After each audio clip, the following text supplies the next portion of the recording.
Anjir, gabung cutting.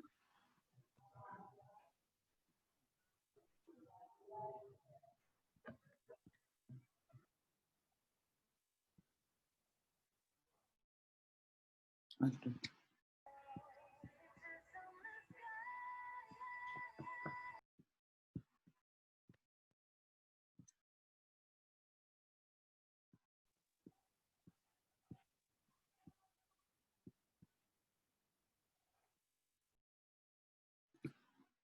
Oke, kita mulai kuliahnya. Assalamualaikum warahmatullahi wabarakatuh. Sebelum Ibu masuk dengan materi kuliah ketiga, Ibu akan jelaskan terlebih dahulu, merewind sedikit bahan kuliah kedua yang sudah kita laksanakan sebelumnya. Jadi ini adalah arus ekonomi makro. Seperti sudah saya sampaikan pada kuliah kedua, di dalam ekonomi makro itu ada 4 pelaku. Pelaku pertama adalah rumah tangga, kemudian pelaku kedua ada pemerintah, lalu pelaku ketiga ada perusahaan, dan pelaku keempat adalah eksportir dan importir. Ya, karena di rumah tangga ada di ekonomi makro ada 4 pelaku, maka ada beberapa pasar juga di dalam ekonomi makro.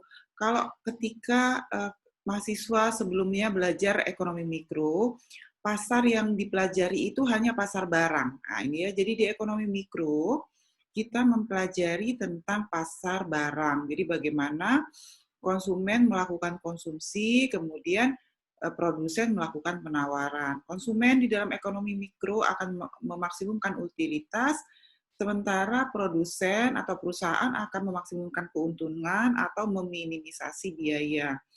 Maka ketika kita bicara ekonomi makro, pasar di ekonomi makro tidak hanya terdiri dari pasar barang, tetapi ada ini tidak hanya pasar barang dan jasa, tetapi juga ada pasar tenaga kerja, kemudian ada lagi namanya pasar uang, ya. Jadi tidak hanya ada satu jenis pasar dalam ekonomi makro, tetapi ada, saya ulang, ada pasar barang dan jasa, ada pasar tenaga kerja, dan pasar uang.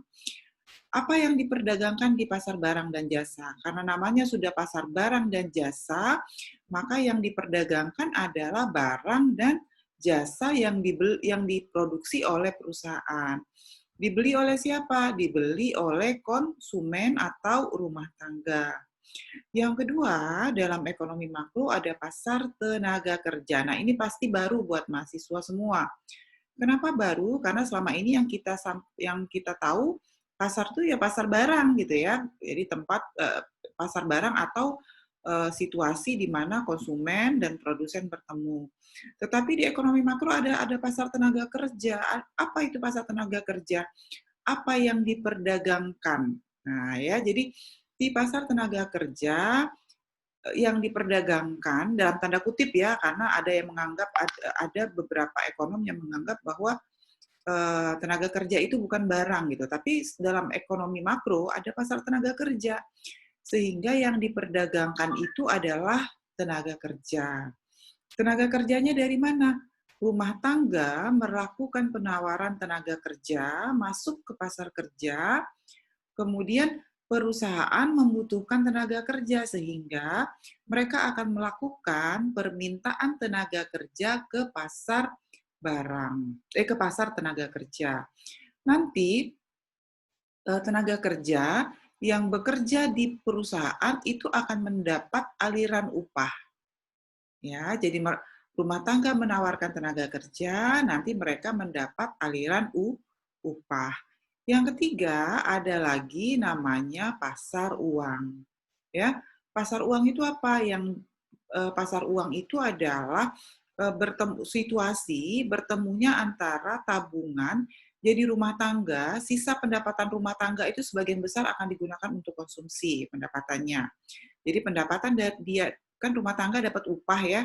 Nah, pendapatan dari upah itu akan digunakan untuk dua hal, untuk konsumsi, konsumsinya masuk ke pasar barang dan jasa, lalu sisa dari konsumsi itu akan dipakai masuk ke pasar uang dalam bentuk tabungan, ya.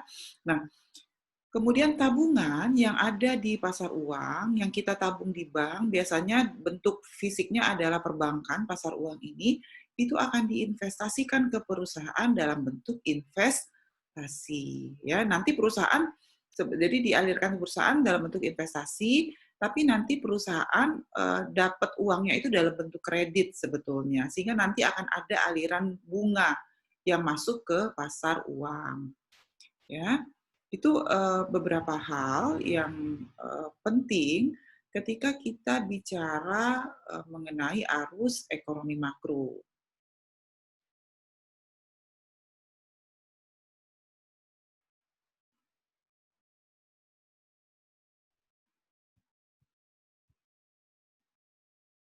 Lalu, hari ini kita masuk dengan materi kuliah ketiga. Bentar ya.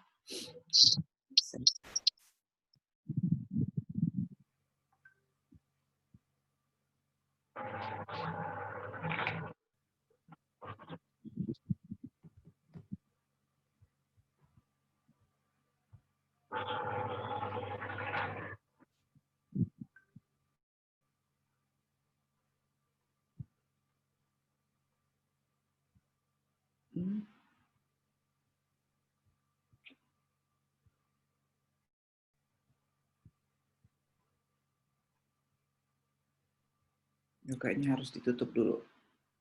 Nah.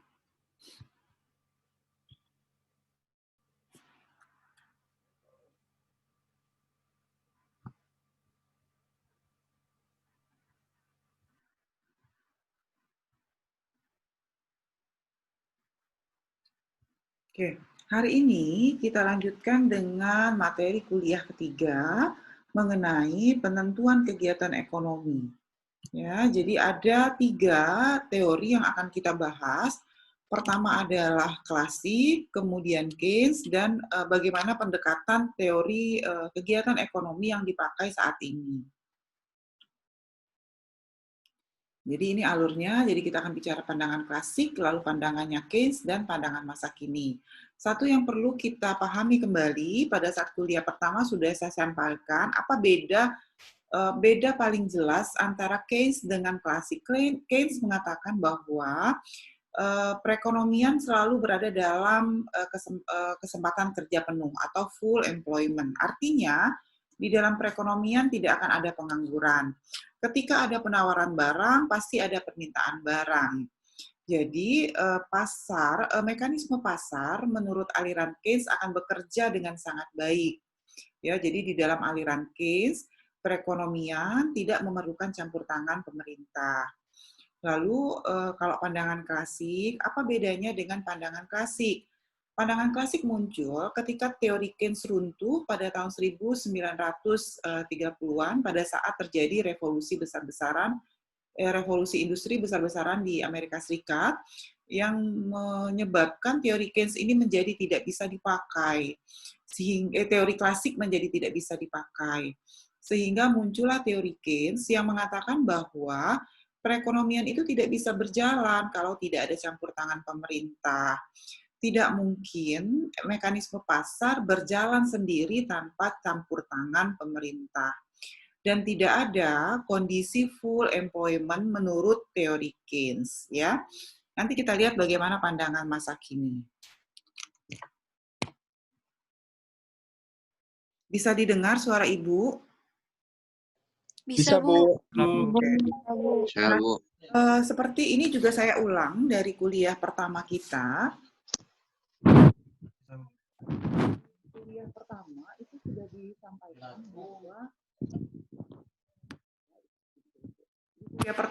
disampaikan bahwa ada beberapa alat pengamat prestasi ekonomi.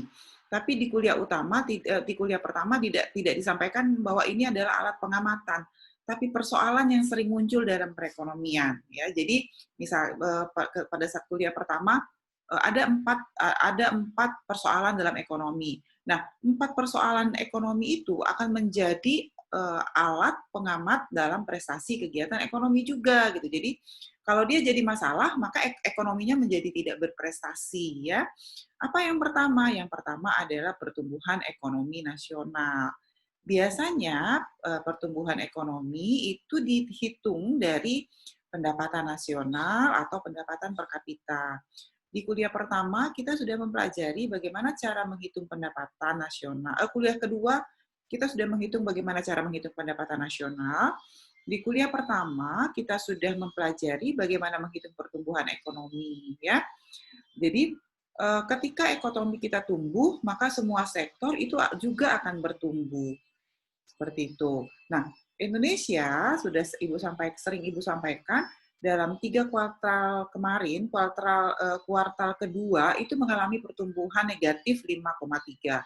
Artinya apa? Kalau pertumbuhan ekonomi menurun, itu artinya secara nasional pendapatan kita semua menurun. Maka ketika secara nasional pendapatan kita menurun, itu akibatnya apa? Konsumsi turun, investasi akan turun, pengeluaran pemerintah akan turun, ya. Impor turun, alhamdulillah ekspor kita masih naik.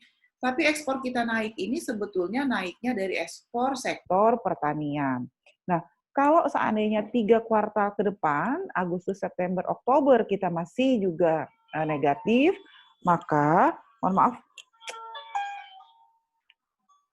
kita negatif, maka kita akan masuk dalam teori ekonomi itu dalam kondisi resesi, ya.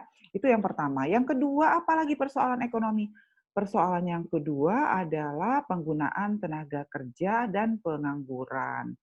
Kalau tenaga kerjanya banyak yang tidak bisa bekerja, maka yang muncul adalah pengangguran. Dan itu terjadi saat ini. Jadi banyak sekali perusahaan-perusahaan karena pendapatan nasional turun berarti pendapatan konsumen turun. Karena pendapatan konsumen turun berarti konsumen harus mengurangi konsumsi. Kalau konsumen mengurangi konsumsi berarti perusahaan pendapatannya turun karena yang belanja sedikit. Karena pendapatan perusahaan menurun, maka perusahaan juga harus melakukan bersikap gitu, mengambil kebijakan dengan cara mengurangi produksi. Kalau produksi turun, maka harus mengurangi input. Input yang harus dikurangi apa? Salah satunya adalah tenaga kerja. Ya, jadi efek dari penurunan pendapatan nasional itu akan banyak sekali sebetulnya. Nanti pengangguran kalau tidak bisa diatasi akan muncul apa?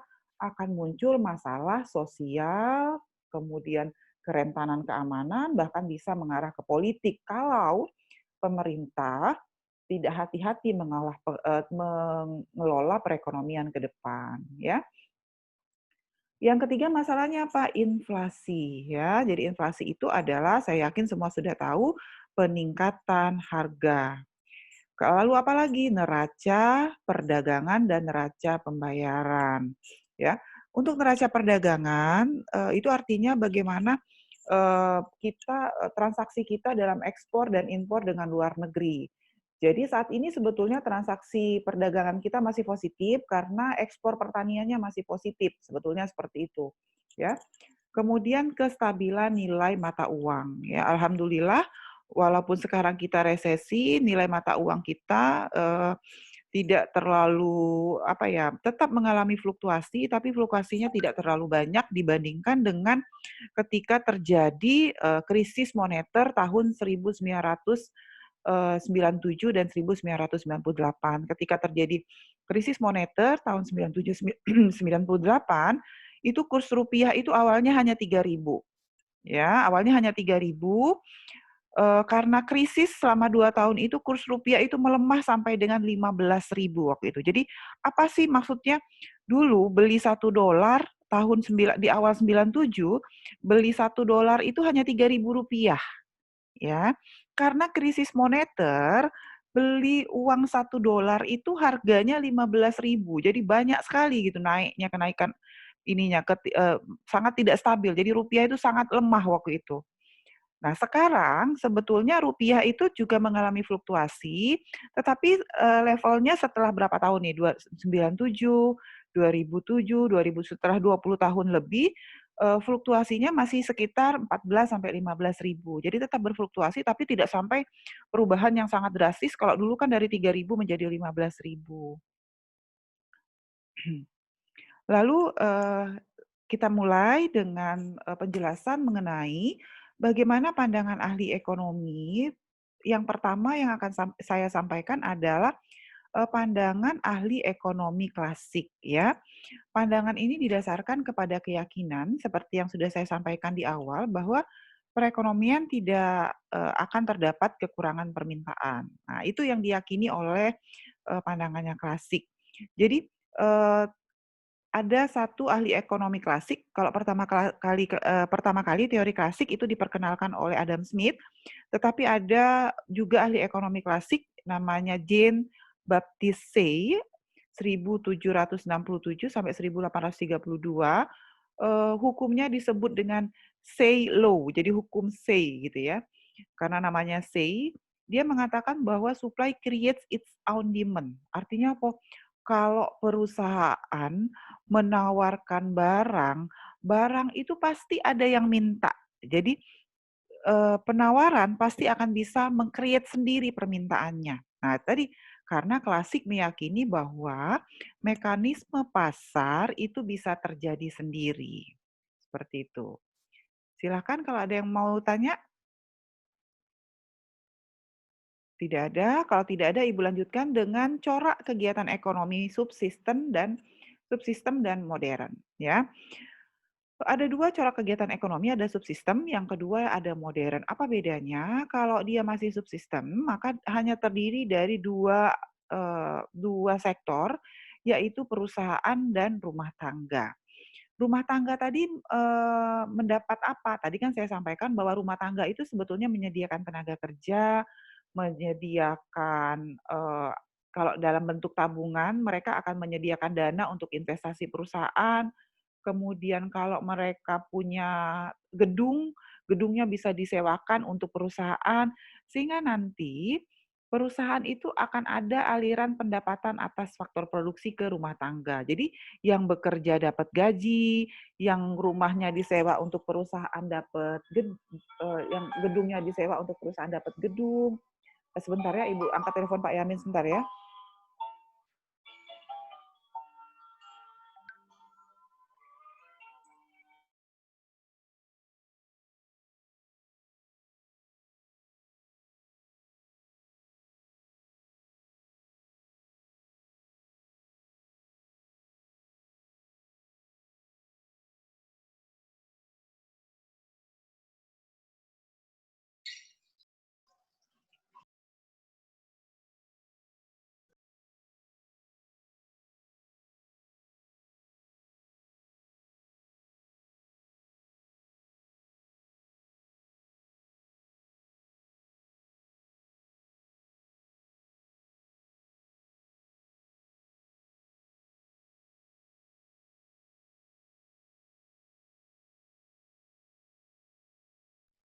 Oke, kita lanjutkan. Yang kemudian rumah tangga karena sudah dapat gaji, karena dia bekerja, dapat sewa dari bangunan atau tanah yang dia punya, dapat bunga dari tabungannya, dapat untung kalau seandainya dia nyimpen saham di perusahaan, maka dia punya pendapatan. Nah, pendapatan dari rumah tangga akan dipakai sebagai pengeluaran untuk konsumsi. Pengeluaran rumah tangga atau konsumsi itu apa? Dia berumah tangga itu belanja gitu, membeli produk-produk yang dihasilkan oleh perusahaan sehingga ada aliran pendapatan, ada aliran belanja dari rumah tangga ke perusahaan, dan ada aliran pendapatan dari perusahaan ke rumah tangga. Ini kalau coraknya adalah subsistem. Yang kedua ada coraknya adalah modern. Kalau modern nambah apa sih gitu ya? Nambah ini, nambah ada lembaga keuangan, lalu nambah penanam modal atau investor. Apa bedanya? Bedanya, kalau rumah tangga tadi, kalau di subsistem dia hanya konsumsi saja, tetapi ketika kita bicara aliran modern, maka eh, total dari pendapatan itu tidak semuanya dia konsumsi, tapi ada yang ditabung. Ditabung di mana? Ditabung di lembaga keuangan. Lalu nanti lembaga keuangan akan mengeluarkan uang yang kita tabung dalam bentuk pinjaman kepada penanam modal atau investor. Nanti investor akan membangun investasi ya sehingga ada aliran investasi dari penanam modal ke perusahaan ya. Jadi inilah corak kegiatan ekonomi modern yang saat ini berlaku. Jadi kalau yang tadi itu sebetulnya sudah tidak dipakai, kalau yang lebih lengkap ini yang dipakai. Nanti alirannya bisa lebih lengkap karena sebetulnya ketika di awal kuliah kedua tadi di awal juga sudah saya sampaikan ada eh, transaksi atau hubungan dengan pasar luar negeri dalam bentuk ekspor dan impor dan belum masuk di dalam corak kegiatan ekonomi modern. Nah, satu hal yang penting terkait dengan pasar uang dalam penentuan kegiatan ekonomi itu adalah suku bunga, ya. Kalau konsumen melakukan jadi saya sampaikan lagi, konsumen itu punya dua kegiatan. Kegiatan pertama adalah konsumsi, kegiatan kedua adalah menabung, ya. Nah, apa pertimbangan yang konsumen lakukan ketika dia menabung? Tentu saja tingkat bunga, ya. Tingkat bunga. Kalau tingkat bunga naik, ya, kalau tingkat bunga tinggi, maka konsumen biasanya akan milih nabung gitu ya daripada mengkonsumsi. Kira-kira seperti itu. Kalau tingkat bunganya rendah, maka konsumen lebih terdorong untuk belanja konsumsi. Nah, dalam kondisi resesi sekarang apa yang dilakukan pemerintah? Sekarang kan pendapatan konsumen turun nih. Kalau pendapatan konsumen turun, secara naluri konsumen akan mengurangi konsumsi. Ya, pasti dia akan mengurangi konsumsi. Lalu apa yang dilakukan pemerintah? Padahal kalau konsumen mengurangi konsumsi, berarti dampaknya akan mengurangi pendapatan perusahaan, pengangguran akan meningkat, investasi akan turun. Lalu apa yang akan maka yang dilakukan pemerintah sekarang adalah menurunkan tingkat suku bunga. Penurunan tingkat suku bunga itu tidak hanya berdampak pada meningkatnya secara teori ya. Penurunan tingkat suku bunga yang dilakukan oleh pemerintah tidak hanya berdampak pada peningkatan konsumsi ya, tapi juga peningkatan investasi. Kenapa investasi naik? Orang-orang investor-investor yang punya modal, kalau tingkat bunga turun, dia akan lebih memilih untuk melakukan investasi daripada menabungkan uangnya di bank. Kenapa? Karena bunganya rendah, mending dia pakai untuk investasi, nanti keuntungannya lebih besar daripada tingkat bunga. Jadi tingkat bunga itu sangat menentukan aktivitas dalam perekonomian, sehingga pemerintah harus berhati-hati dalam penentuan tingkat bunga. Di Indonesia, lembaga yang bertanggung jawab untuk mengendalikan tingkat suku bunga yang berlaku di pasar itu adalah Bank Indonesia. Jadi Bank Indonesia harus secara detail dan teliti melakukan pengamatan terhadap pergerakan ekonomi makro sehingga tidak salah dalam menentukan besaran tingkat bunga. Ya. Nah, suku bunga itu sebetulnya sudah dibahas oleh klasik tahun 1770-an gitu ya. Jadi bunga sebagai penentu kegiatan ekonomi itu bahkan sudah dibahas, sudah diakui dari sejak sudah 300 tahun yang lalu. Jadi menurut pandangan klasik, suku bunga menentukan besarnya tabungan maupun investasi yang dilakukan dalam perekonomian. Jadi yang tadi saya sampaikan itu sudah diakui oleh klasik. Ya, setiap perubahan dalam suku bunga akan menyebabkan perubahan dalam tabungan rumah tangga dan permintaan dana untuk investasi perusahaan.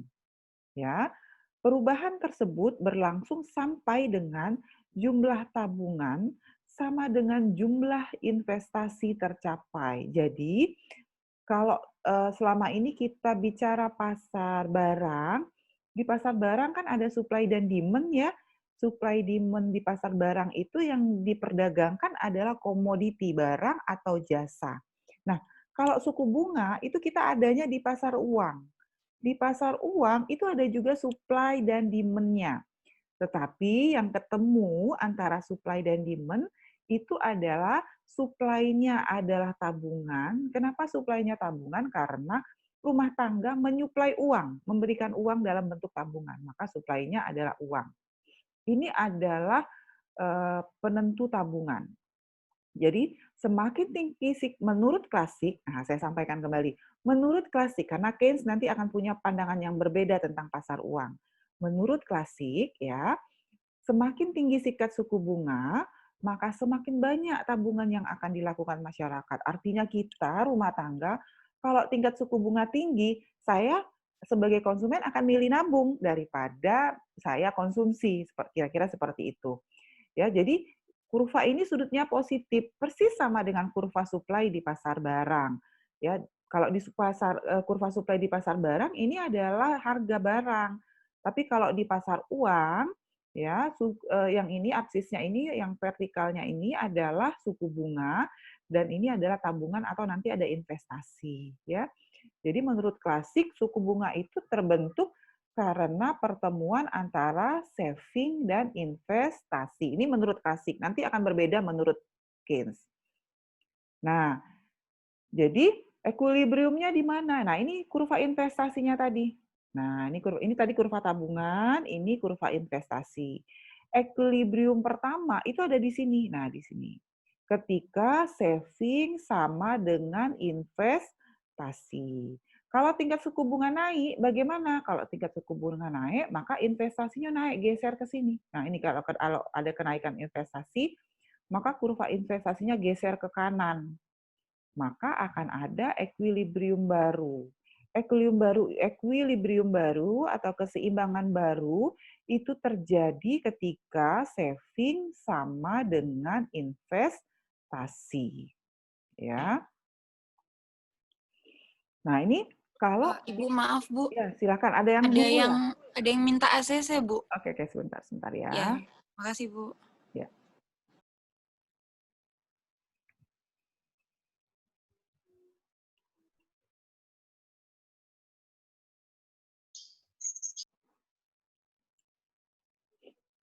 Oke.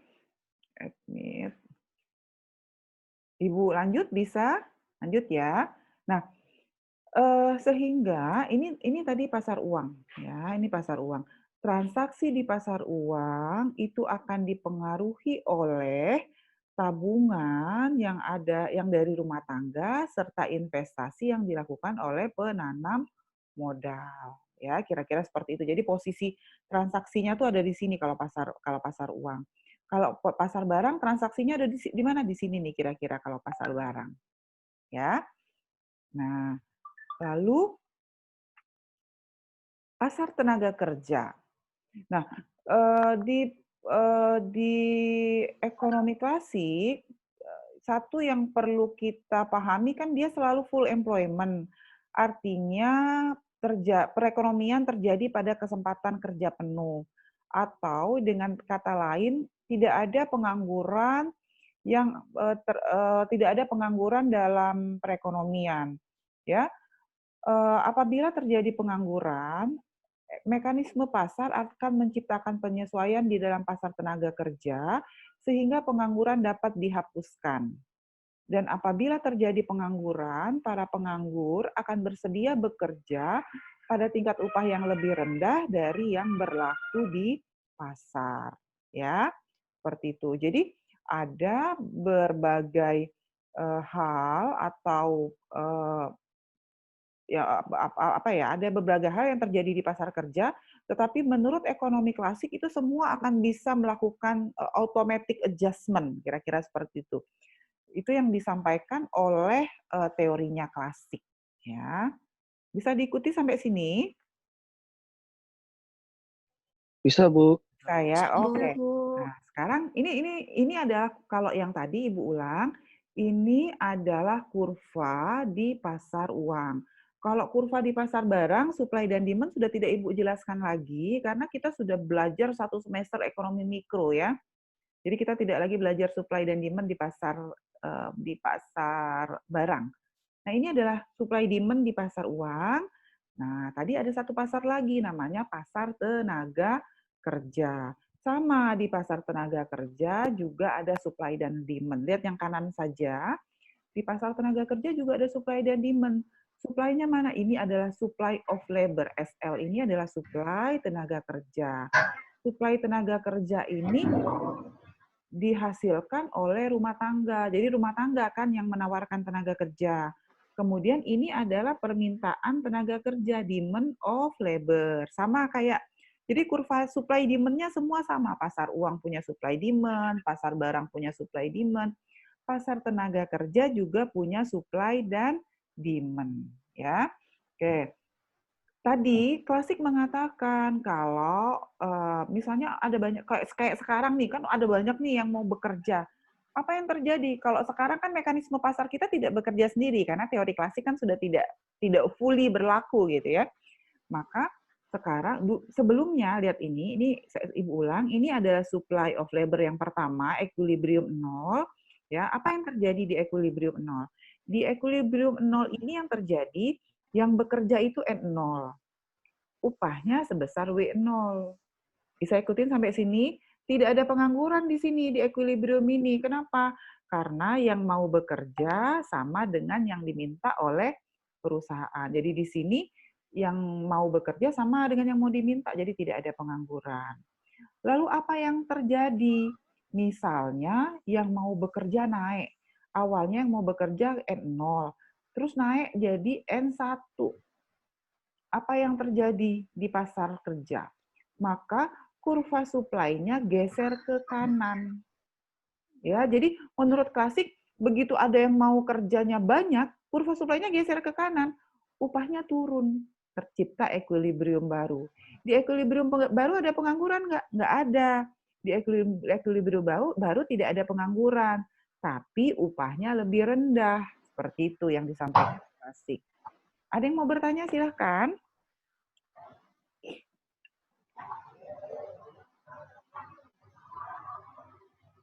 Belum, Bu. Belum, lanjut ya. Oke. Nah, sehingga Klasik mengatakan bahwa penentuan tingkat kegiatan ekonomi itu ditentukan oleh pertama ada jumlah barang modal, notasinya adalah K, capital, ya, jadi kapital sebetulnya. Kemudian yang kedua adalah kualitas, jumlah dan kualitas tenaga kerja biasanya dilambangkan dengan L atau labor tulisannya. Kemudian yang ketiga adalah jumlah dan jenis kekayaan alam atau R. R itu adalah resource, artinya sumber daya. Dan yang terakhir menentukan tingkat kegiatan ekonomi itu adalah teknologi atau T, itu adalah teknologi. Jadi produksi, tingkat produksi itu atau tingkat kegiatan ekonomi ditentukan oleh adalah fungsi Y adalah fungsi dari K, L, R, dan T. Tingkat kegiatan ekonomi biasanya dilihat dari produksi. Produksi nanti menggambarkan pendapatan nasional, ya, merupakan fungsi dari kapital, labor, resources, dan teknologi. Seperti itu. Lalu apa kritik Keynes? Nah, ini masuk karena teori Keynes, teori klasik itu akhirnya runtuh karena tidak bisa menyelesaikan persoalan revolusi industri yang terjadi di Amerika Serikat, maka dikritik nih sama kaumnya Keynes. Kata Keynes apa? Kata Keynes, penggunaan tenaga kerja penuh itu adalah keadaan yang jarang terjadi, atau bahkan beberapa pengikutnya Keynes mengatakan nggak mungkin ada penggunaan tenaga kerja penuh. Tidak mungkin perekonomian itu bekerja tanpa pengangguran. Nah, kira-kira begitu. Dan ya, hal ini jadi penggunaan tenaga kerja penuh itu jarang terjadi disebabkan karena kekurangan permintaan agregat yang wujud yang selalu ada dalam perekonomian. Jadi perekonomian itu selalu akan ada kekurangan permintaan gitu. Artinya jadi ketika ada supply, ketika perusahaan menawarkan barang, tidak otomatis langsung ada permintaan. Permintaannya tuh tidak akan selalu lebih banyak daripada penawaran. Seperti itu. Itu kritik Keynes terhadap pandangannya Klasik. Ya. Silakan kalau ada yang mau ditanyakan, karena saya sudah selesai dengan penjelasan mengenai teori Klasik, bagaimana kaum Klasik menjelaskan mengenai kegiatan ekonomi. Silahkan kalau ada yang mau ditanyakan sebelum saya masuk mengenai penentu tabungan investasi menurut teorinya Keynes. Silahkan. Ada yang mau bertanya?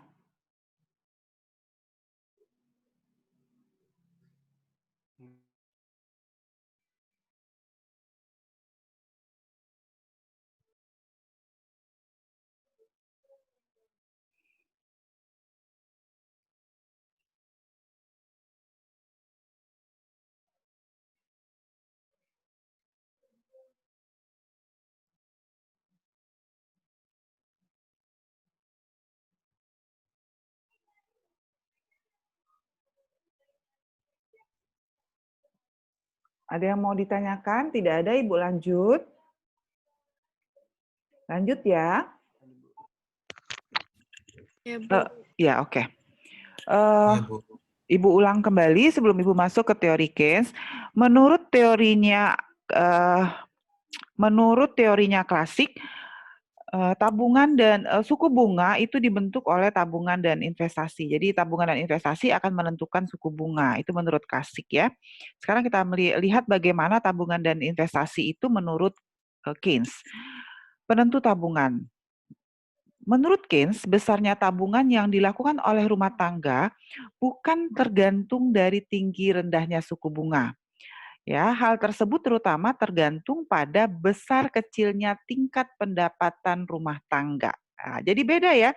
Jadi menurut Keynes, orang itu nabung bukan karena bunga, tapi karena pendapatan bunganya juga naik. Itu kata Keynes.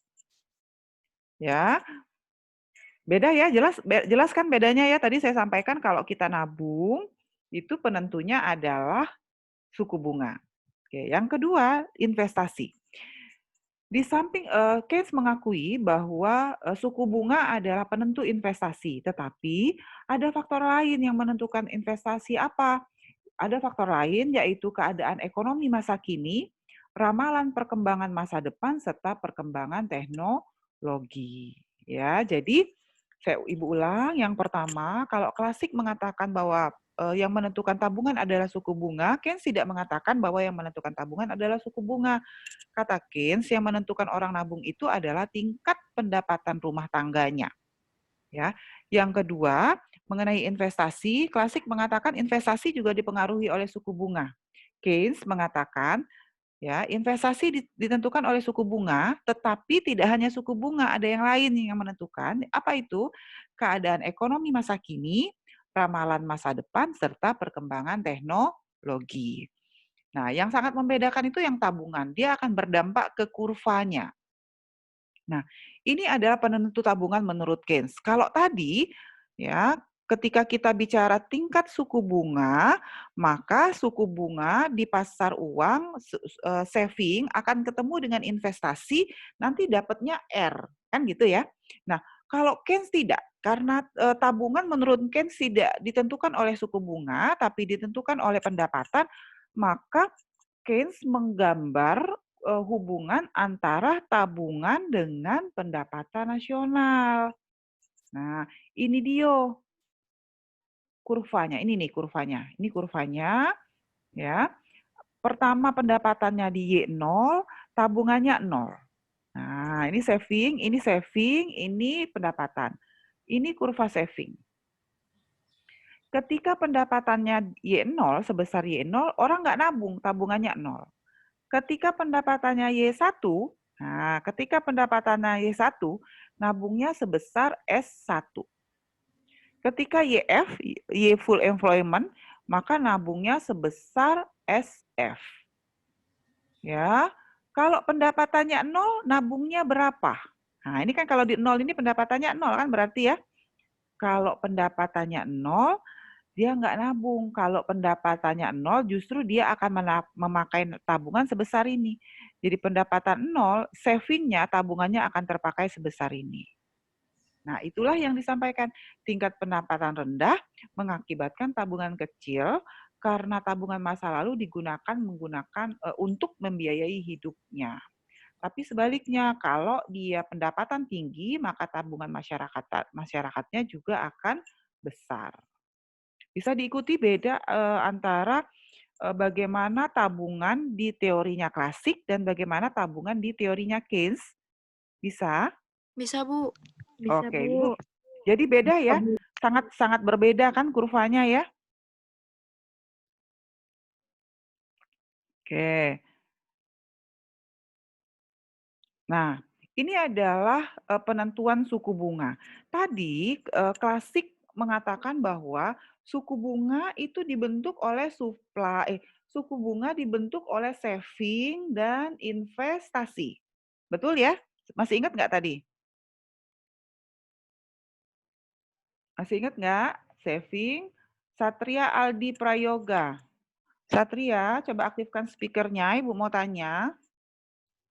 Iya, Bu. Oke, Satria, kalau di klasik tingkat suku bunga ditentukan oleh apa? Kalau di teori klasik?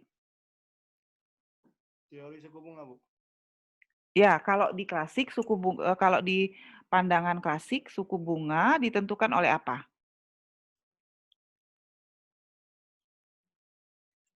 Apa, Satria? Kalau di teori klasik, apa penentu tingkat suku bunga? Ayo, apa Satria? Yanada Ayuni. Coba Yanada Ayuni silakan diaktifkan speakernya. Yanada Ayuni silakan diaktifkan speakernya. Apa penentu tingkat suku bunga menurut pandangan klasik? Yanada, silakan.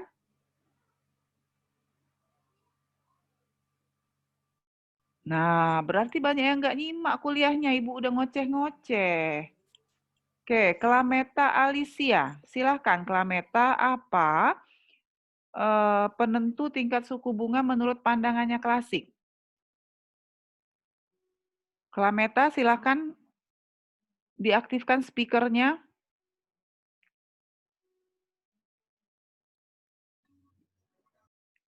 Silahkan, Klameta. Nah, Klameta ini nggak ada di kelas, jangan-jangan. Elvira D. Permata. Silakan Elvira, aktifkan speakernya. Bu, maaf Bu. Ya, Elvira, silakan. Tadi Bu. Jadi nggak terlalu ini Bu. Keluar. Nggak terlalu apa? Jadi ibu ngomong nggak. Bu, soalnya Zoom tadi terkeluar. Oh gitu. Jadi tadi sudah sempat terkeluar dari Zoom. Iya, Bu, Jadi nggak. karena mati lampu Bu di sini jadi terkeluar bentar. Oke. Saya tanya lagi yang lain. Maaf ya Bu. Ya, Ari Nur Rohman. Ari Nur Rohman, silakan diaktifkan speakernya.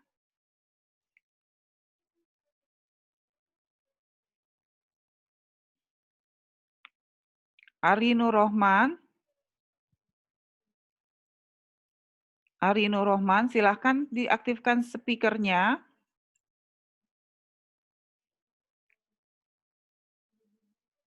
Ari Nur Rohman.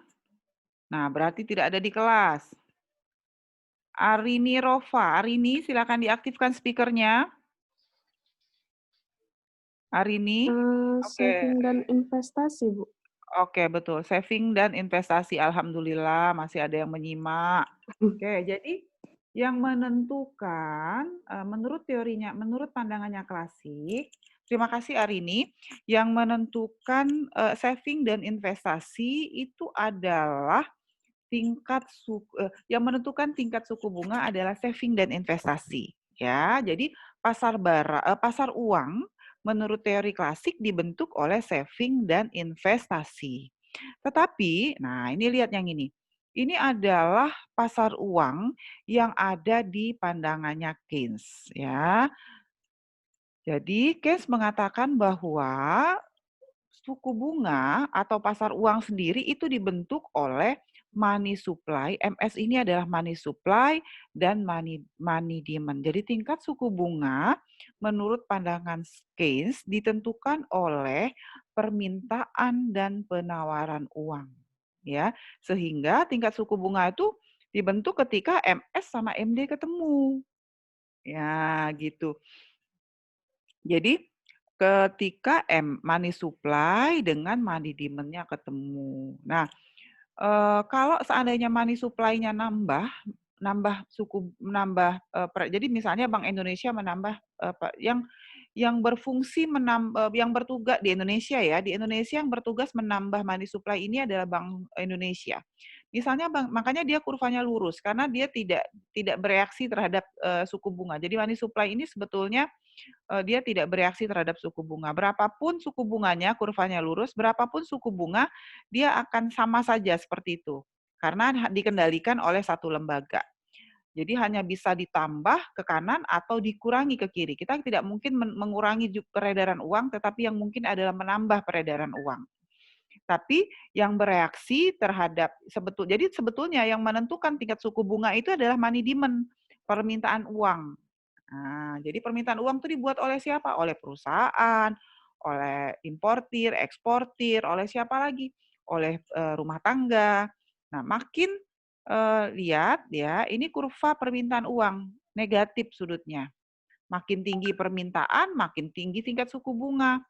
Ya, kalau nanti lihat di sini, nah nih, ya apa yang terjadi kalau money supply-nya di M1, nih money supply-nya di M1, money demand-nya di M1, tingkat suku bunganya E1. Sebaliknya, kalau money supply-nya di sini, di M0, money demand-nya juga di M0, R-nya di sini. Artinya apa? Ketika permintaan uang menurun, suplai uang naik, maka tingkat suku bunganya turun. Bisa ikutin? Silahkan kalau ada yang mau ditanyakan.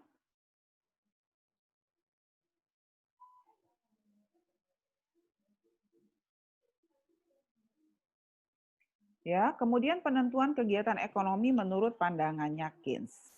Peranan permintaan permintaan agregat dalam kegiatan ekonomi.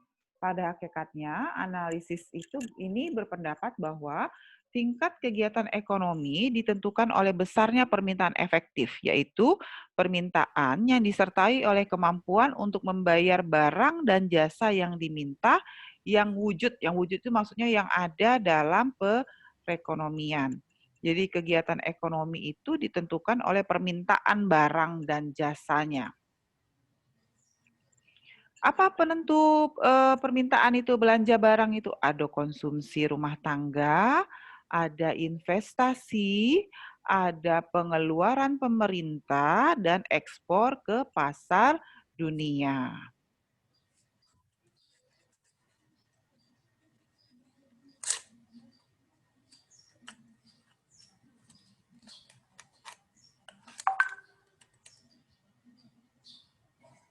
Ya. Nah, ini adalah penentu kegiatan ekonomi. Jadi, atau disebut dengan Y ini adalah pendapatan nasional, AE ini adalah aggregate expenditure atau pengeluaran agregat. Pengeluaran agregat itu apa penentunya ini? Pengeluaran agregat itu sama dengan pembelanjaan agregat.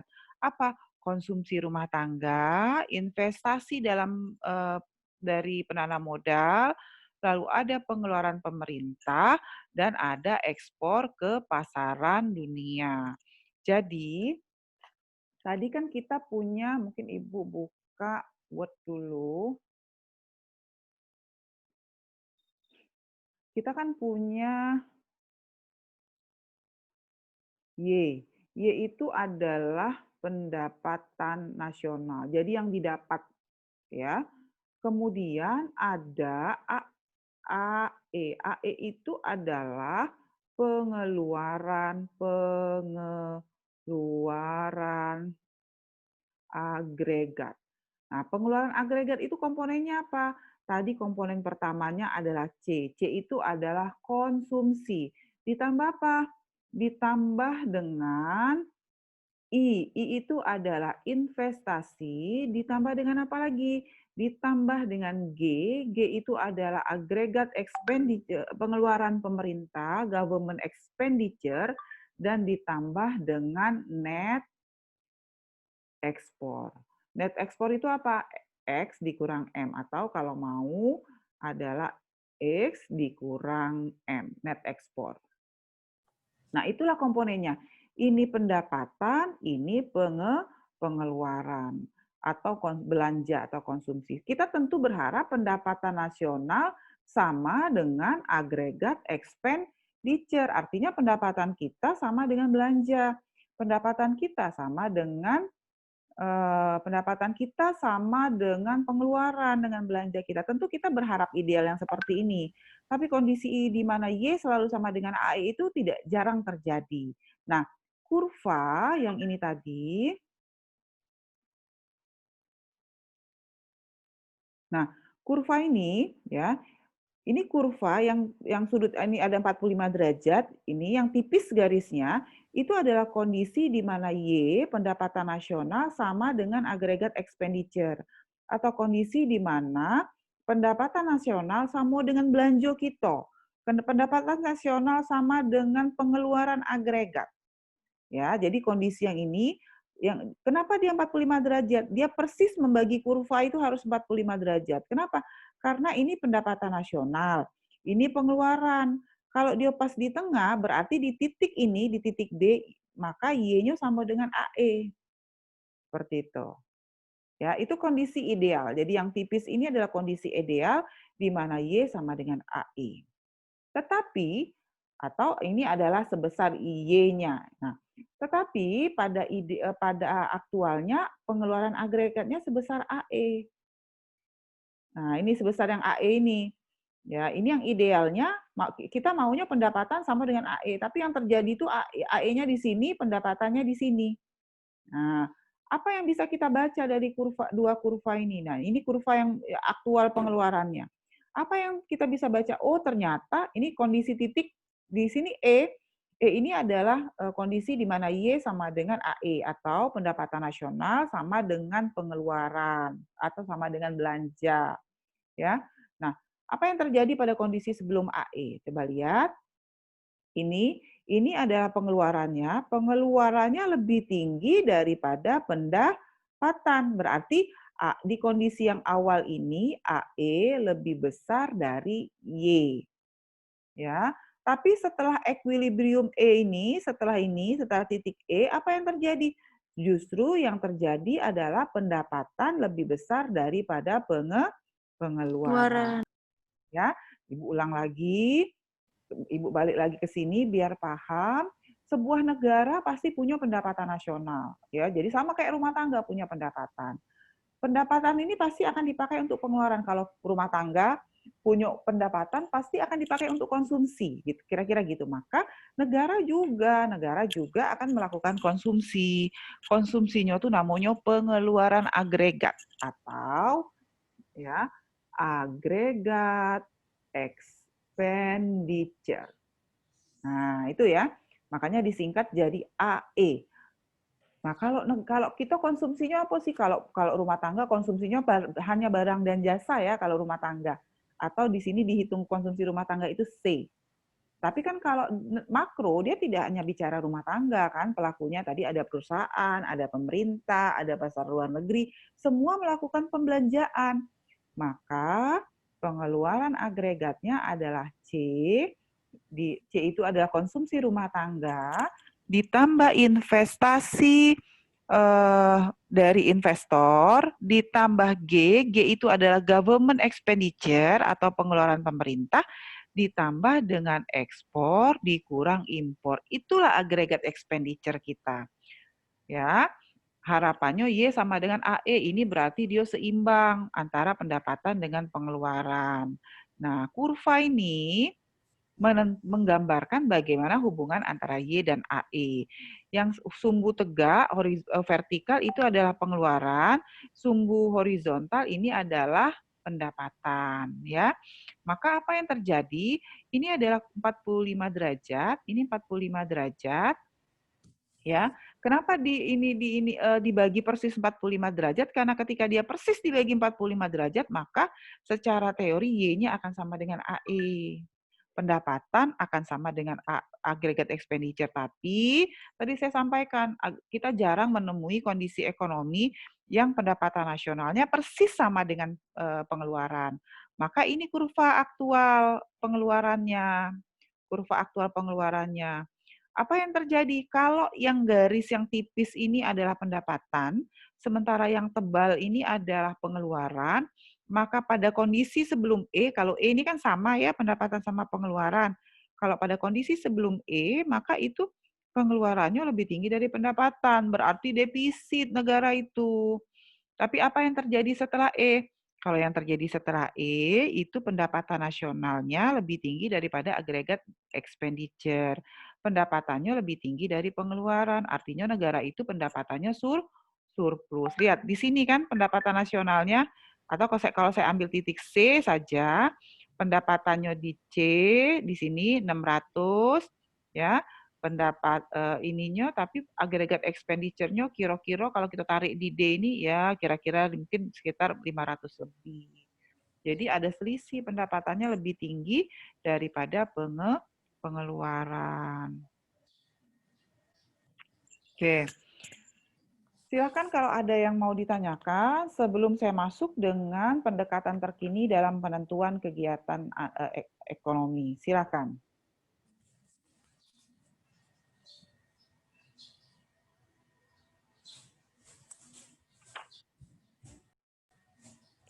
Ada yang mau ditanyakan?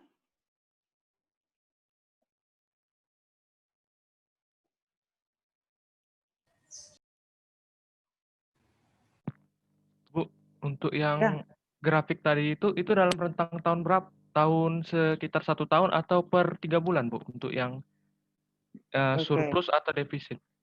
Ya. Grafik ini bahkan bisa dibuat per bulan ya. Untuk sekarang jadi negara kita tidak bisa menghitung data per triwulan, per kuartal, per tahun kalau kita tidak punya data bulanan. Bahkan kalau transaksi-transaksi dan sebagainya itu kan transaksi harian sebetulnya, tetapi kita tidak saja mencatat sampai sedetil itu. Jadi transaksi ini kalau yang sekarang sering disampaikan ini biasanya kita sampaikan per tahun. Tetapi kok pemerintah tahu kalau kita defisit? Nah, sekarang kan kita pertumbuhannya turun nih, berarti pengeluaran agregat kita lebih kecil dari Y sebetulnya. Maka itu kan datanya per triwulan, per 3 bulan. Jadi bisa saja tergantung kita mau menyajikan data dalam kurun berapa lama. Tapi pemerintah biasanya akan menyajikannya paling tidak per tahun. Nah, sekarang kondisinya resesi, kita sudah sajikan per 3 bulan, per kuartal, ya. Seperti itu. Baik, Bu. Ada yang mau Terima kasih. ditanyakan? Oke. Saya juga mau nanya, Bu. Ya, silakan. Sekedar meyakinkan aja, Bu. Uh-uh. Itu Y sama dengan AE itu ada pada titik E itu ya, Bu ya? Ya, betul di sini. Jadi bukan satu garis itu Y sama dengan AE ya, Bu ya? Kalau satu garis yang Y sama dengan A itu garis yang tipis ini. Nah, di garis yang tipis ini Y sama dengan AE sebetulnya. Tetapi itu kondisi teori. Nah, AE aktualnya yang mana? AE aktualnya tuh yang ini. Y-nya tetap yang ini, ya. Tetapi AE aktualnya yang ini. Nah, bisa ngikutin nggak kira-kira?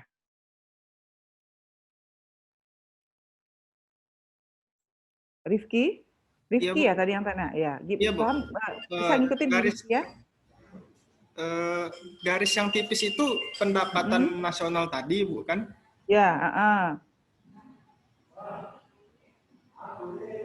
Jadi, garis yang tipis adalah garis pendapatan nasional, tapi juga sebagai garis pembanding atau garis ideal di mana Y sama dengan AE. Makanya dia di sini harus 45 derajat menggambarnya itu persis. Kenapa? Karena ini kan pendapatan, ini pengeluaran, dia harus persis 45 derajat. Disinilah kondisi secara teori Y sama dengan AE. Tetapi AE itu kan tidak persis sama dengan Y di aktualnya. Nah, ini adalah kurva aktualnya. Kalau kita bandingkan dengan kurva aktual, maka kondisi equilibrium atau Y sama dengan A itu di E. Disinilah, seperti itu.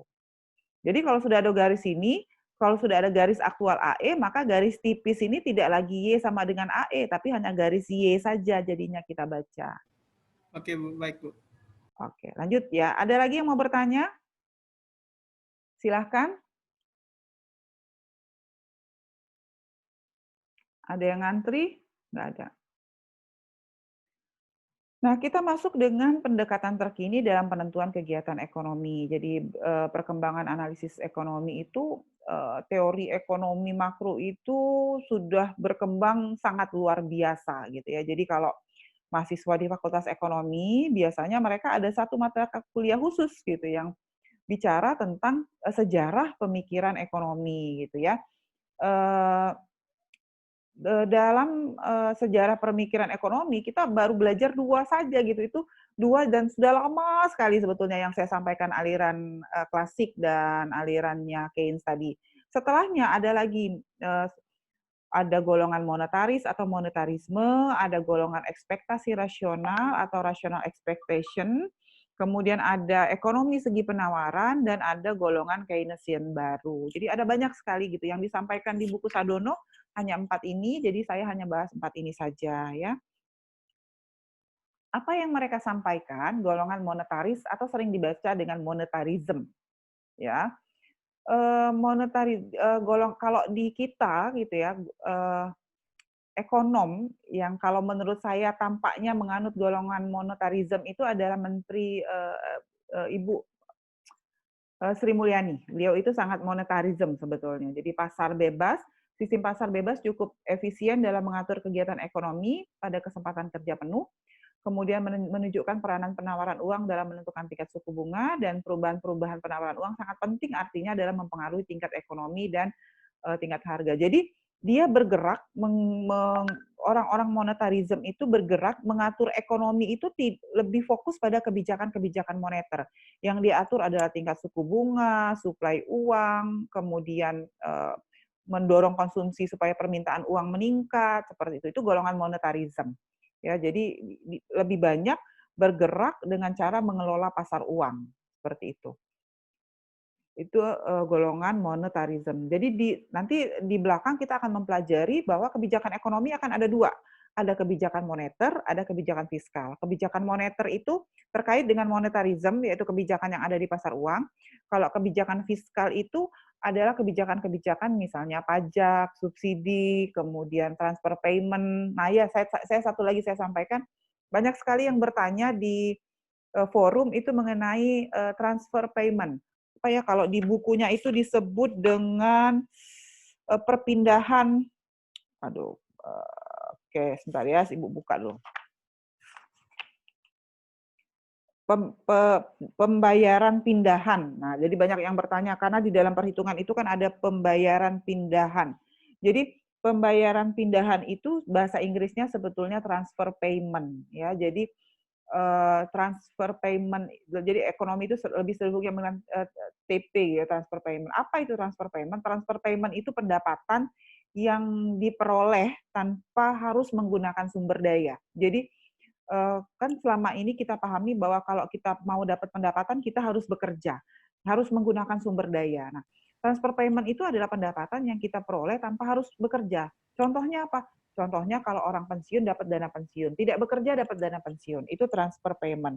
Apalagi misalnya kalau di luar negeri, orang-orang pengangguran itu dapat dana. Jadi kalau di Amerika Serikat, yang menganggur itu akan dapat tunjangan biaya hidup. Jadi itu namanya transfer payment. Jadi dia mendapatkan tunjangan biaya hidup dengan tanpa bekerja. Nah, sekarang misalnya pemerintah memberikan bantuan kepada rumah tangga yang pendapatannya kurang dari 5 juta. Nah, itu termasuk transfer payment juga. Ya, jadi itu adalah contoh-contoh misalnya bantuan untuk orang cacat, bantuan kalau di Indonesia tuh bantuan untuk veteran ya, jadi yang para pejuang, mantan pejuang itu dapat tunjangan, itu juga transfer payment. Ya. Lalu yang kedua, golongan ekspektasi rasional atau rational expectation. Ini sering disebut dengan neoklasik ya, karena pendapatnya sebetulnya berangkat dari teorinya klasik. Teori ini menganggap bahwa semua pelaku kegiatan ekonomi bertindak rasional. Dengan pemikiran yang rasional, mereka dapat menentukan reaksi terbaik terhadap perubahan yang diramalkan akan berlaku. Sesuai dengan pendapat ahli ekonomi klasik bahwa teori ekspektasi rasional berpendapat semua jenis pasar beroperasi secara efisien dan dapat dengan cepat membuat penyesuaian-penyesuaian ke atas perubahan-perubahan yang berlaku. Jadi teori ini mengatakan, jadi teori rasional ekspektasi ini muncul, neoklasik ini muncul ketika kemudian teori Keynes itu kan mengharapkan kalau teori Keynes itu mensyaratkan adanya campur tangan pemerintah ketika dia lahir untuk merevisi teori klasik. Nah, ternyata campur tangan pemerintah yang berlebihan itu menyebabkan terjadinya penyelewengan dalam kegiatan ekonomi. Yo korupsi, yo nepotisme, kalau istilah kita KKN, korupsi, kolusi, nepotisme. Nah, sehingga muncullah rasional ekspektasi. Teori rasional ekspektasi ini dia balik ke Kasik, boleh kok kata mereka, boleh kok gitu ya campur tangan pemerintah. Tapi campur tangan pemerintah yang berlebihan terhadap ekonomi itu akan menyebabkan ekonomi itu juga kolaps. Karena itu tetap campur tangan pemerintah dalam perekonomian itu hanya dalam porsinya saja. Itu menurut rational expectation karena mereka berharap bahwa dengan campur tangan seperlunya pasar akan tetap bisa melakukan efisiensi sendiri. Lalu ada ekonomi segi penawaran atau supply side ekonomi ya. Mereka bukan dari kalangan akademisi tetapi dikembangkan oleh penasihat ekonomi dari pemerintah Presiden Amerika Serikat Ronald Reagan tahun Ronald Reagan ini 1980-an rasanya ya jadi presiden di Amerika Serikat. Untuk mencapai tujuan ini, kebijakan ekonomi segi penawaran berusaha mewujudkan keadaan berikut. Yang pertama, jadi ekonomi segi penawaran ini menyatakan bahwa mereka mengelola sektor pekerja atau produksi itu dengan baik gitu. Jadi pekerja akan bekerja lebih giat dan lebih efisien. Efisiensi kegiatan usaha dapat ditingkatkan dan biaya produksi dapat dikurangi, mengembangkan peranan pihak swasta dan mendorong lebih banyak persaingan. Jadi mereka ini lebih banyak bicara dari sisi produksi barang dan jasa. Seperti itu. Lalu ada Keynesian baru. Nah, tadi teori Keynesian baru ini sebetulnya mengoreksi teori neoklasik ya. Ini ahlinya banyak sebetulnya dan sampai sekarang juga masih banyak yang terlibat ya masih pertama ada Alvin Harvey Hansen 1887 sampai 75 mengaitkan permasalahan ekonomi mengenai pendapatan nasional lalu investasi, kesempatan kerja dengan gerak gelombang atau fluktuasi ekonomi. Lalu ada teori Kuznets. Nah, ini sering dibahas nih di dalam kuliah-kuliah kita yang berhasil menggabungkan ilmu statistik dan ilmu matematika dengan ilmu ekonomi. Higgsian bersama-sama dengan Hansen mengembangkan analisis ISLM. Nanti kita pelajari ISLM setelah mid semester. Lalu Leontief mengembangkan sebuah teori namanya teori input-output gitu ya. Jadi nanti kalau inputnya berapa, outputnya berapa. Teori Leontief ini sampai sekarang masih dipakai. Paul Samuelson memperlihatkan bagaimana perdagangan luar negeri dimasukkan ke dalam kerangka umum teori ekonomi makro. Kalau zaman saya kuliah, kita mempelajari buku perdagangan internasional itu karangannya Paul Samuelson. Ya, lalu ada Marx yang paling penting dalam pemahaman kita tentang siklus ekonomi. Marx ini tapi dia kapitalis gitu ya. Kemudian teori pembangunan yang paling terkenal itu ada W.W. Rostow ya. Kemudian dan ada ahli ekonomi lain masa kini itu banyak sekali sebetulnya ahli-ahli ekonomi yang mencoba mengemukakan pendapat-pendapat terbaru mereka mengenai bagaimana sebuah ekonomi itu seharusnya berjalan. Nah, ini adalah setelah kita mempelajari gitu ya, setelah kita mempelajari perekonomian, ada pasar barang, ada pasar uang, ada pasar tenaga kerja, maka tentu saja ekonomi nasional itu punya keseimbangan dari berbagai jenis pasar. Maka ini adalah gambaran mengenai tingkat harga dan keseimbangan pendapatan nasional. Ya, jadi agregat demand-nya itu seperti apa sih ini dia agregat demand?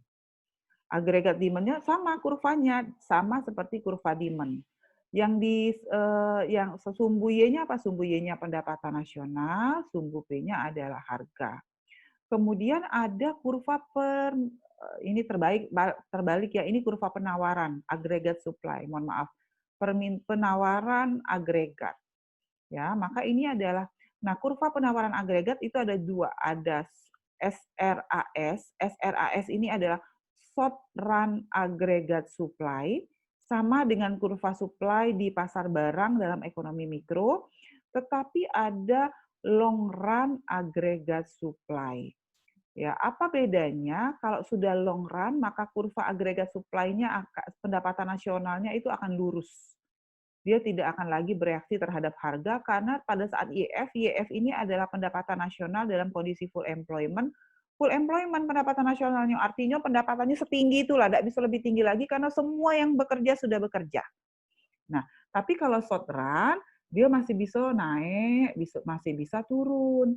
Tapi kalau YF pendapatan nasional supply pada saat full employment karena dia sudah full employment, semua sudah bekerja, jadi nggak bisa lagi dinaikkan pendapatannya. Makanya kurva long run-nya lurus. Silakan kalau ada yang mau ditanyakan mengenai keseimbangan pendapatan nasional sebelum Ibu lanjutkan dengan sedikit lagi gitu ya mengenai pertumbuhan ekonomi dan tingkat harga serta pendapatan keseimbangan nasional. Silakan.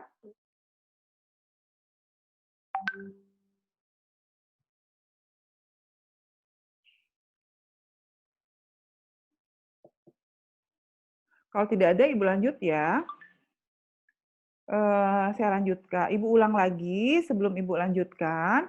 Jadi ini adalah kurva agregat demand perekonomian nasional dan ini kurva agregat supply. Kurva agregat supply-nya itu ada dua jenis, ada yang short run, ada yang jangka pendek, dan ada jangka panjang. Kalau jangka pendek, dia bereaksi terhadap perubahan harga. Kenapa? Karena dalam perekonomian itu supply-nya masih ada yang menganggur, masih ada pekerja yang belum bekerja. Sehingga pendapatan nasionalnya belum paling tinggi. Tetapi ketika long run, ini adalah pendapatan nasional paling tinggi. Kenapa? Karena semua pekerja sudah bekerja, sehingga pendapatannya sudah nggak ada lagi yang lebih tinggi dari itu. Nah, ini reaksinya tadi. Ini adalah analisis ADAS, agregat supply dan demand, penentuan tingkat keseimbangan pendapatan nasional. Jadi ini adalah long run-nya tadi, ini adalah short run agregat supply. Yang bisa bereaksi itu sebetulnya yang mana? Yang ini, agregat demand. Agregat demand permintaan barang ya, atau permintaan barang itu sama dengan belanja atau agregat expenditure itu bisa naik dari AD0 ke AD1 ke AD2. Yang mana yang full employment yang ini? Pendapatan yang full employment. Jadi disinilah agregat demand-nya itu nanti. Karena dia full employment.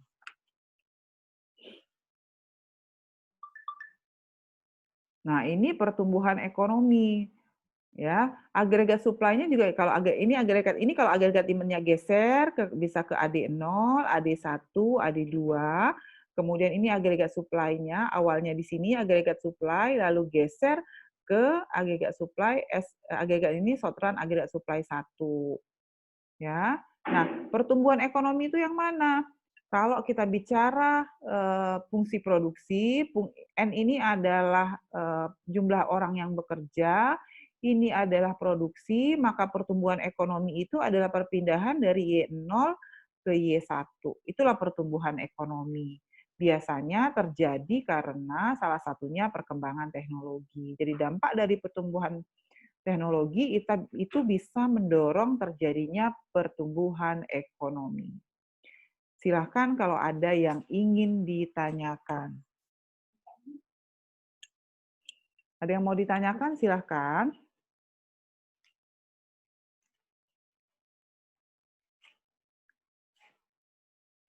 Ada yang mau tanya? Ibu. Ya, silakan. Nah, ini yang baru masuk, sebentar. Yang baru masuk ini baru masuk atau keluar masuk? Keluar masuk ya? Keluar masuk, Bu. Iya, keluar masuk. Oke. Ya, silakan yang mau bertanya. Ibu, nanti di pertemuan selanjutnya apa kita akan ini Bu mengolah sendiri Bu grafik-grafik yang sudah Ibu jelaskan tadi Bu. Soalnya jujur saya masih kurang mengerti Bu, itu datangnya dari mana garis-garisnya itu Bu. Ya, kalau garis itu sebetulnya itu kan dari teori ya. Tapi nanti ketika jadi garis itu bentuknya nanti ya. Jadi garis itu sebetulnya adalah teori. Jadi menurut teori seperti itu garis itu. Jadi kita saat ini sedang mempelajari teori gitu. Nah, tinggal nanti yang akan disampaikan di ketika kita belajar menghitung. Nah, ya. Jadi Sebentar, ini kan sebetulnya, misalnya kurva ini, ya, misalnya kurva supply dan demand, kurva saving dan investasi, ya. Kita kan memahami di ekonomi mikro kan kita memahami bahwa ya bentuk kurva supply demand itu seperti itu, kan gitu ya. Ketika kita menggambar tuh bisa menggambar kurvanya. Yang kita tentukan, yang kita pahami selanjutnya adalah ketika ada angka, oh ada fungsi, silakan digambar kurvanya, kan gitu ya. Titik equilibriumnya seperti apa?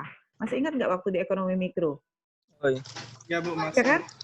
Nah, jadi kayak ekonomi mikro seperti itu. Jadi nanti kita akan bisa tentukan berdasarkan data angka R1-nya nih levelnya berapa, R2-nya berapa, equilibriumnya tingkat tabungannya berapa. Nah, gitu. Nah, sama juga kalau yang ini kan sama nih, pasar barang sama ya kayak pasar barangnya.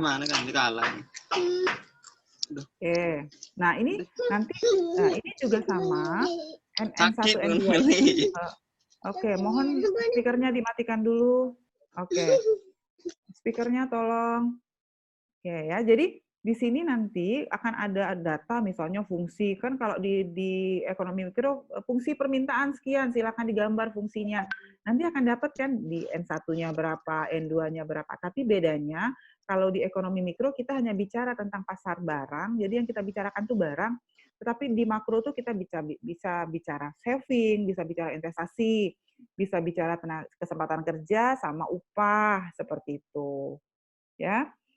Jadi, nah lalu kurva yang ini juga sama. Ketika kita menghitung, ini bentuk kurvanya akan seperti ini. Tapi ketika kita menghitung, ini sudah ada angkanya. Y0-nya berapa, Y1-nya berapa, YF-nya berapa. Nanti lebih detail, perhitungan-perhitungannya akan kita pelajari jadi ini kan nanti ada perekonomian 2 sektor, ada 3 sektor, itu nanti kurva ini akan dibahas kembali. Jadi mohon dipahami bentuk kurvanya gitu. Jangan sampai nanti ketuker. Kalau klasik tuh bentuk kurvanya kayak apa ya? Kok kurvanya gini ya? Oh, ini ternyata bentuk kurvanya punya Keynes seperti itu. Jadi pahami bentuk kurvanya. Nah, ini supply. Nanti kita akan belajar menghitung di belakang dengan matematisnya yang lumayan banyak. Ini agak bingung juga saya gimana cara ngajarnya. Karena agak lumayan banyak matematisnya di belakang. Di bab-bab selanjutnya maksud saya. Ya. Oke, termasuk juga yang ini ADAS ini akan dipelajari dengan satu pertemuan tersendiri nanti ketika selesai mid semester. Jadi sekarang kita baru pengenalan-pengenalan, minggu depan kita sudah mulai masuk satu-satu ke perhitungan matematis. Mulai dari ekonomi 2 sektor, bagaimana 2 sektor kan hanya rumah tangga dan perusahaan. Nah, kan kita pelajari bagaimana interaksinya, baik secara kurva maupun secara matematis. Nah, sekarang kita pelajari dulu dasar-dasarnya, baru nanti masuk nambah lagi. Begitu. Silakan, ada lagi yang mau bertanya?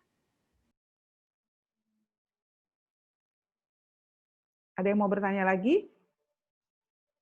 Oke, Ibu matikan dulu ininya ya, record